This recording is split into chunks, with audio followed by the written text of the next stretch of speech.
আসসালামু আলাইকুম। Hello everyone, এটা হলো রমজান মাসের ফার্স্ট রোজা। আমরা কি করেছিলাম সেটাই এই ব্লগে আছে, তো দেখতে থাকো আর সঙ্গে থাকো।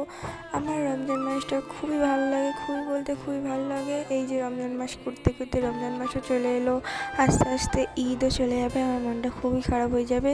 তো যাই হোক, আমি এই ফার্স্ট রমজানে কী করলাম দেখতে থাকো। আমার মা আমাকে বলছিল সব কিছু এনে দাও, আমি ইফতারটা তৈরি করে নিই। সন্ধ্যা হয়ে গেছে, এবার আজান দেবে, ওই জন্য আম্মু ইফতার করছিল, আমি শরবতটা করে নিচ্ছিলাম। আমি শরবতটা অনেক সুন্দর করে করছিলাম, তবে আম্মু ভালো করে ইফতার করছিল, আমার দাদিমাও হেল্প করছিল আমার আম্মুকে, আর আমি শরবতটা বানাচ্ছিলাম। আর আমার আব্বুও হেল্প করছিল, আব্বু ফার্স্ট রমজানে বাড়িতে ছিল, তাই আব্বুও হেল্প করছিল। এবার সবাই বসেছিলাম ইফতারের কাছে। তারপরে এটা ছাড়া তো রোজা আনকমপ্লিট, তো এটাই হবেই আমাদের বাড়ি সবসময়। তারপর আমার মামা হালিম এনে দিয়েছিল আমাদেরকে, এই যে আমি আমার আব্বু খাচ্ছিলাম সবাই। তারপর একটু খেয়েছিলাম মুড়ি মাখা, তারপরে খেয়েছিলাম লাচ্চা সেমাই। আমার দাদা গিয়েছিল শ্বশুরবাড়িতে, আসার সময় এনেছিল চাউমিন। তো চলো টাটা।